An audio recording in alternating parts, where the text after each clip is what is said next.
Welcome to Real Reviews, where we take a look at major Hollywood releases and let you know if they're worth your time, money, and patience. I'm your host, Walter Banasiak, and today we find out if this sequel is really to die for in Sin City, A Dame to Kill For. Wait a second, this review means something here. There we go. 9 years ago, a really cool movie called Sin City came out.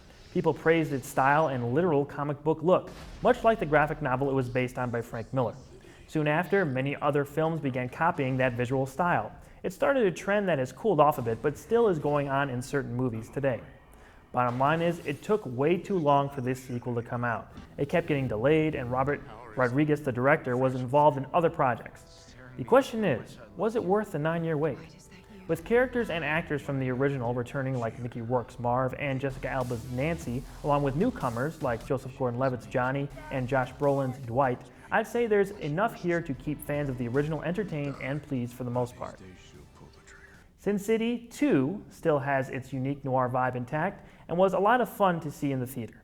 Even though I had to see it in 3D, it seems like they're really pushing that for some reason with barely any 2D showings at my local theater.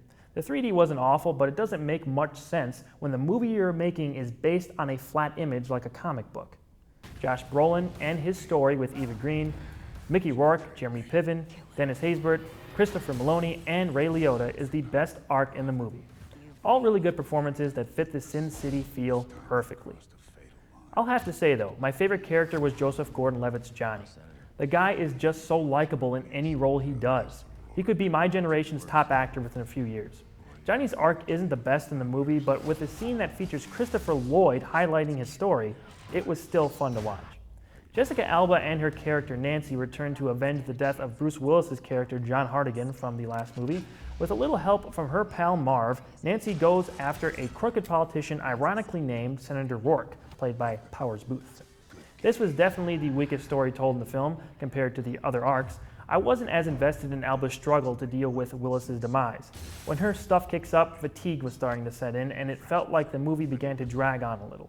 Plus, it led to an unsatisfying conclusion. If it's ever possible, I would love to see some type of live-action Batman project made in this style.